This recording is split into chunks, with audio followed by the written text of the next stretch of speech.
So often, a new teen drama will drop on some streaming service, and suddenly our feeds are flooded with headlines and reviews comparing the series to The OC, Gossip Girl, or Veronica Mars for good measure. But here's the thing. There will never be another OC or Gossip Girl or Veronica Mars. It's better to embrace something new than try to recapture that magic. While teen soaps have been around long before the year 2000, the early aughts were truly the peak era for the genre.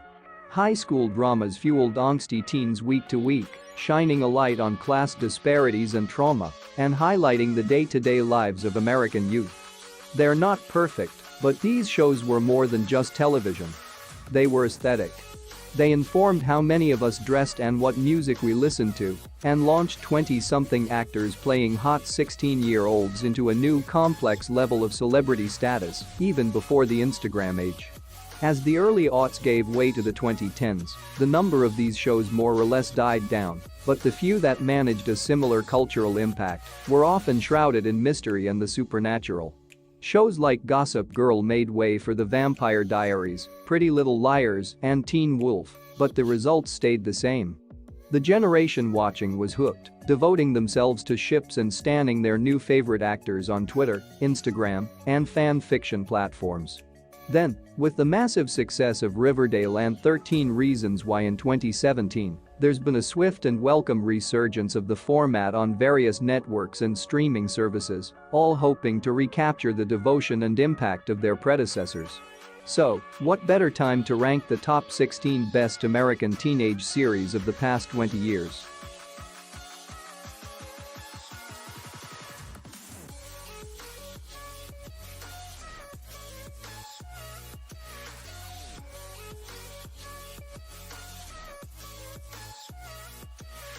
Number 16.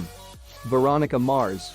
Within the first 30 seconds of the series premiere, Veronica Mars name drops class warfare, salacious spousal affairs, and gang violence, and the next 41.5 minutes proceed to go even deeper, darker, and heavier than that. Not what you'd normally expect from a teen drama set in the sunny Social region. Kristen Bell stars as the titular teen sleuth, moonlighting as a private detective at her father's firm in her spare time when she's not trying to survive high school. And we mean to survive in the most literal sense of the word. Her BFF Lily Kane was mysteriously murdered only months prior, and Veronica matter-of-factly mentions that she lost her virginity in a date rape soon after in a devastating twist that shows just how much trauma she's endured in her young life. Rob Thomas deftly created the perfect teen noir that tackled murder mysteries, corruption, toxic masculinity, mental health, and so much more without ever pulling punches. Veronica was the ultimate heroine, shoving her particular brand of tough machismo back at the egotistic men constantly.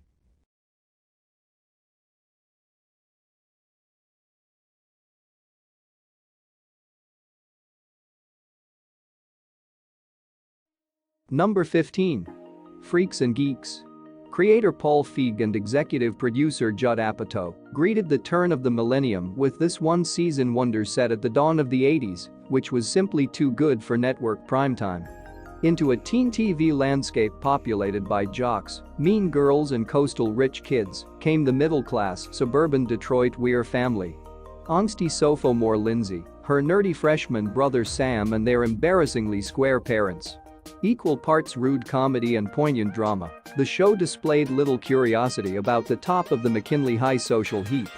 And while Sam and his naive, geeky friends provided the kind of goofy laughs Apatow and Feig would bring to the big screen a few years later, Lindsay was the show's true masterpiece, a smart, sardonic teenage girl with a wild side and zero interest in being crowned prom queen. Despite its short run, Freaks and Geeks had an indelible influence on the more diverse, idiosyncratic teen programming of the 21st century. It also featured one of the strongest young casts ever assembled, surrounding the wonderful Cardellini with Seth Rogen, James Franco, Busy Phillips, Martin Starr, and Jason Segel, many of whom would go on star in Apatow's blockbuster movies.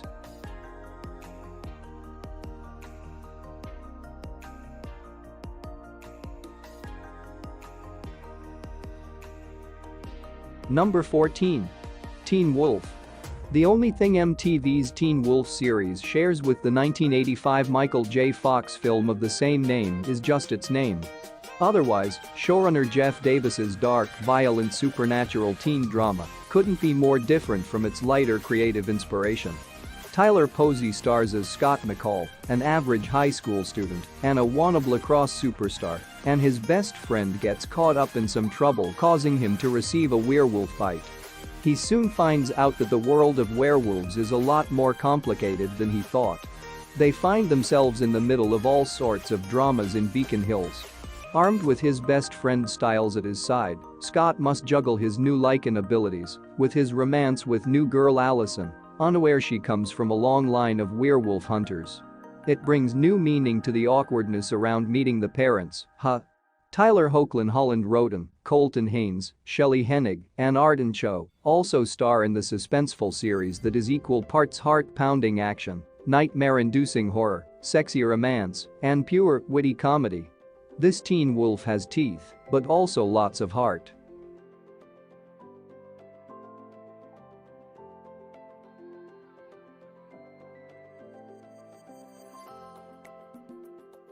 Number 13. One Tree Hill. If you think back to 2003, there were two camps of people. Those who loved the OC and those who preferred the even more angsty One Tree Hill. One Tree Hill was by no means a perfect series. The drama could be described as soapy at best and gratuitous at worst, and recent years have exposed just how problematic things were behind the scenes due to allegations made by cast members against creator Mark Schwann. But despite its flaws, this teen show was formative for any young person who watched throughout its 9-season run due to the constantly evolving, complicated relationships between the characters. Set in Tree Hill, North Carolina, the series began by exploring the fraught rivalry between half-brothers Lucas and Nathan Scott, who fight over their place on the school basketball team, girls, and their father's affection. The writing is bolstered by a cast who all make their characters iconic, from Sophia Bush's Brooke Davis to Hilary Burton's Peyton Sawyer, to Bethany Joy Lenz's Haley James, and so many more. The earnest friendships, all-consuming romances, and shocking twists cemented its legacy as one of the best teen TV shows of all time, even as it consistently got wackier and wackier in the later seasons. It didn't leave as much of an impact as the OC, but the music still slapped, the actors were extremely hot, and it makes for a pretty solid re-binge. Plus, we can thank One Tree Hill for giving us Gavin DeGraw.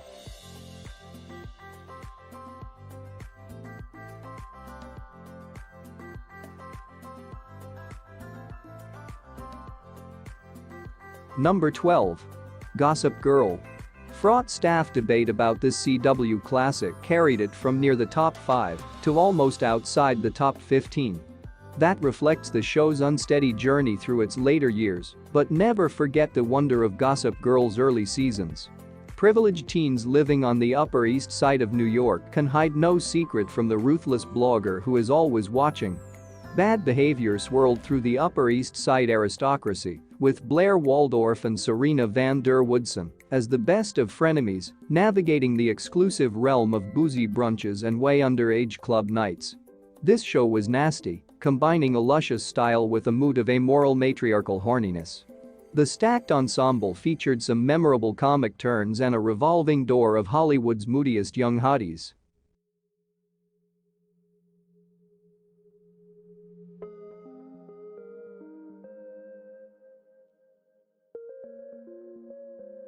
Number 11.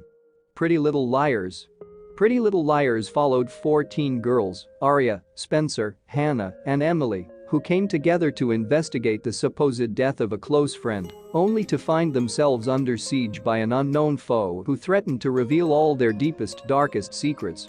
Pretty Little Liars was so fun because it is almost real-like Gossip Girl fan fiction in the best possible way. Instead of rich Upper East Siders, PLL gave you middle-class suburban teens, and instead of Gossip Girl, there was the even more sinister A.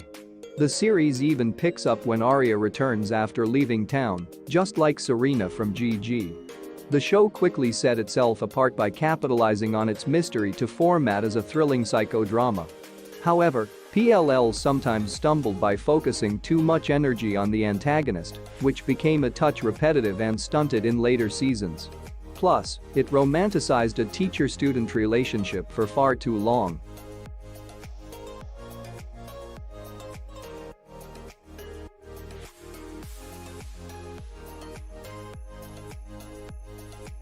Number 10. 13 Reasons Why. Whether you've read the source material or not, Netflix's most divisive drama will ensnare you. Yes, 13 Reasons Why was controversial and sometimes blatantly problematic from the start. Brian Yorkie's adaptation follows Clay, a Liberty High student who receives 7 cassettes, defogging his crush's mysterious rationale for suicide, followed by a second season that uses a series of Polaroids to expose the school's secrets. It may not be the best show for young teens to watch to learn how to act. But it was a fascinating attempt to understand teen bullying in the social media age. Dramatic by nature but effective in execution, 13 Reasons Why unspools an addictive story while touching upon heavy issues like depression, driving under the influence, and sexual consent. It might seem over the top at times, but that's the way high school was and is. It's a great, messy what if. The heartbreak is real.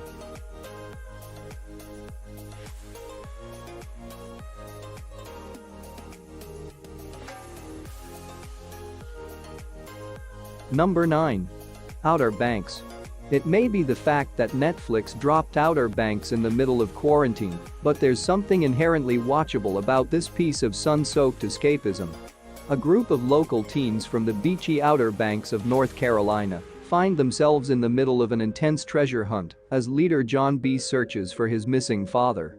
Mystery. Treasure hunting. Cute boys. The beautifully lit series checks every box, from the captivating romances to the old-school rivalry between the rich and the poor teens of this community.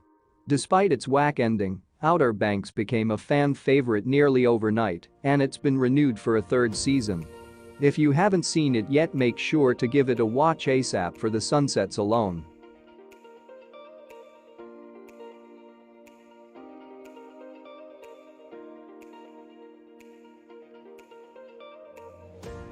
Number 8.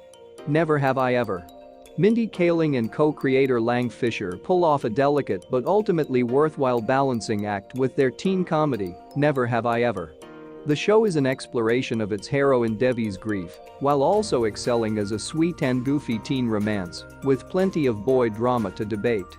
Narrated with a hefty dose of absurdism by tennis great John McEnroe, Never Have I Ever follows Devi as she attempts to change her social status at school, even as she bats back the lingering sadness from the unexpected death of her father. Maitreyi Ramakrishnan, the previously unknown cast as Devi, is an absolute delight, and you'll be debating whether you're Team Paxton Hall Yoshida or Team Ben Gross long after your binge.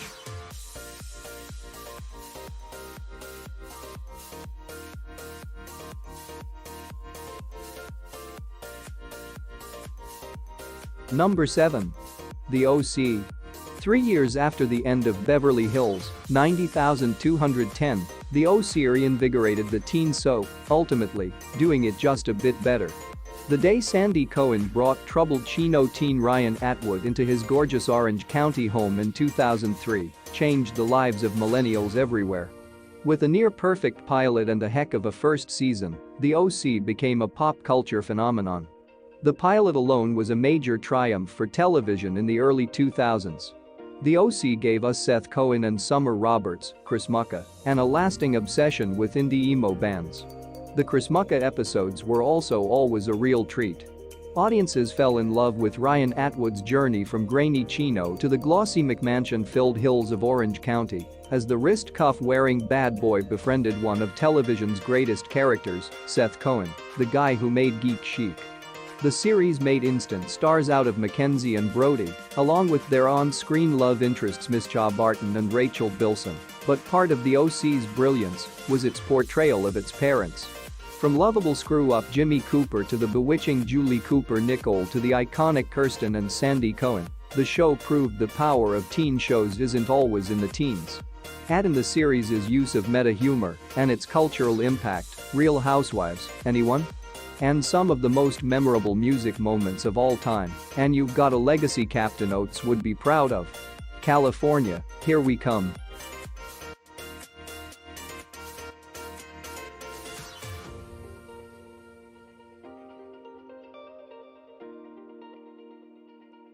Number 6. The Vampire Diaries. Here's the pitch. Not one, but two hot vampire brothers. While it premiered back in 2009 at the sparkly peak of Twilight mania, this supernatural teen soap has more in common with co-creator Kevin Williamson's witty 90s work, Dawson's Creek and Scream, than it does with Stephenie Meyer's po-faced novels. Based on a series of books by your writer L.L. Smith, the show brings you into the inner life of a newly orphaned high schooler named Elena, who gets pursued by sultry good vamp Stefan and his equally sultry evil bro Damon. There are love triangles, complicated mythology, crazy plot twists, and countless scenes where yokels get bit in the neck by pale guys with great hair. But it's the wry, almost Buffy-like comic tone that keeps you coming back.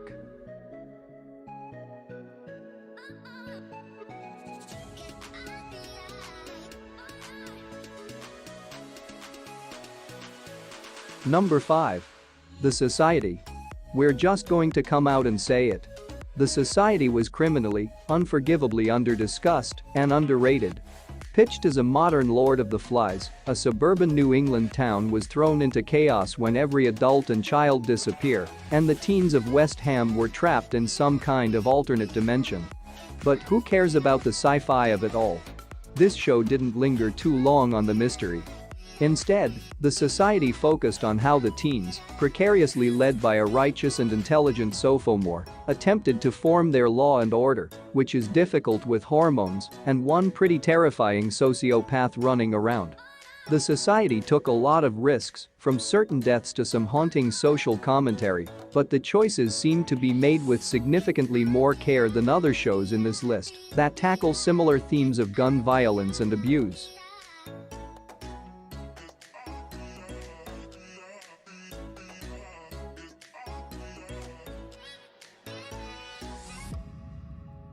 Number 4.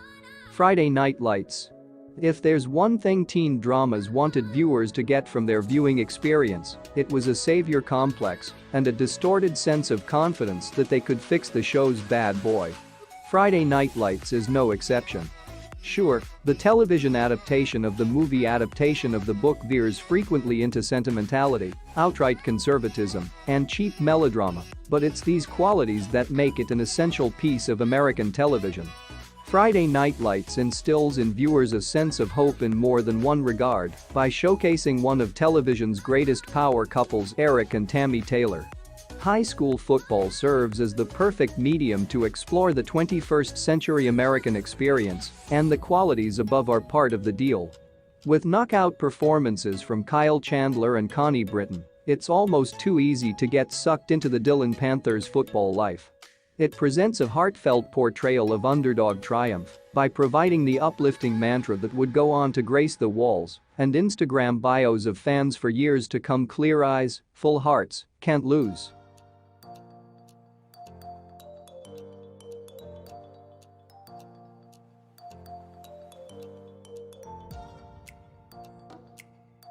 Number 3. American Vandal. American Vandal shouldn't have worked. It's so unfair that this show is equal parts perfect satire of true crime and teen drama. How dare it be this good at more than one thing?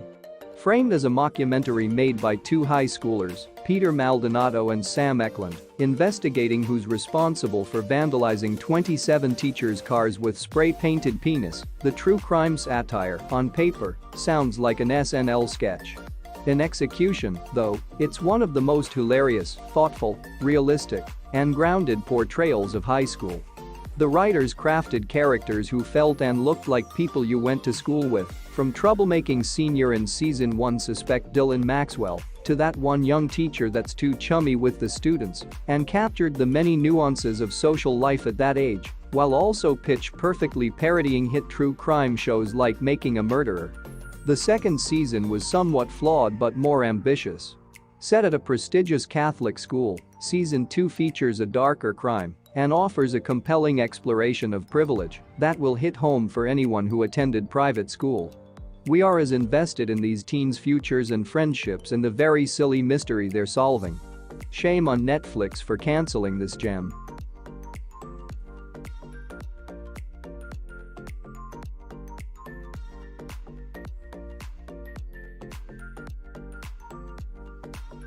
Number 2. Riverdale. A modern CW takes on the yuck teen comic Archie may sound like a shot of arsenic to prestige TV binge watchers, but with a murder mystery undercurrent, soap drama worthy of the OC, and a sheen that looks like Twin Peaks by way of 300, Riverdale rises above everything you think you should be watching. Riverdale exists in a gonzo world where teens own speakeasies and have serial killer parents, but damn if it's not all the more fun for its off-the-wall qualities. While navigating the troubled waters of romance, school, and family, Archie and his gang become entangled in dark Riverdale mysteries.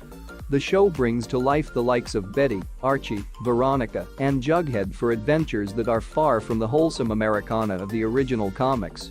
Instead, it casts a noirish gleam over the town with pep, propelling its teens through a series of ever grimmer and more convoluted mysteries. Each young actor on the show is a discovery, and the fully packed episodes earn all the twists and turns. We don't know what we love more, the near-perfect Lynchian first season that proved teen shows could be just as edgy as adult programming, or its ingenious use of 90s teen heartthrobs like Madchen Amick, Skeet Ulrich, and the late Luke Perry, lending the show an extra brilliant meta-twist with its throwback to iconic teen culture. Now if only we could grab a burger at Pop's. Watch Riverdale and you'll be sifting through grocery store comic shelves in a week.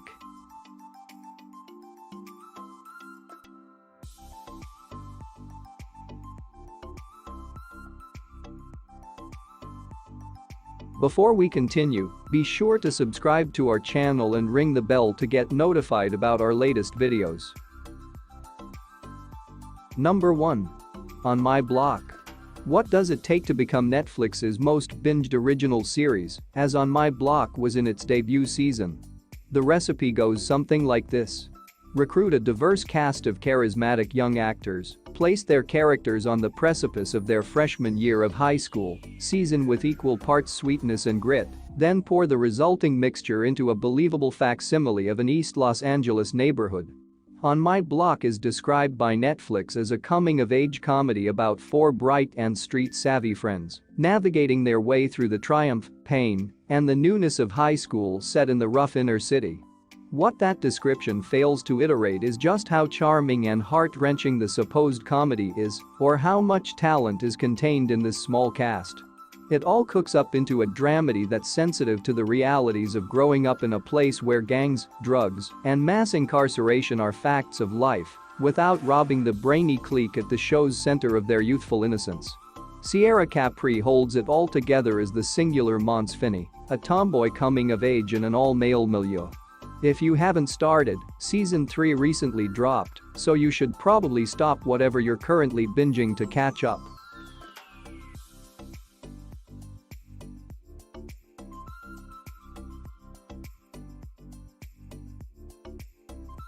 Do you agree with our picks?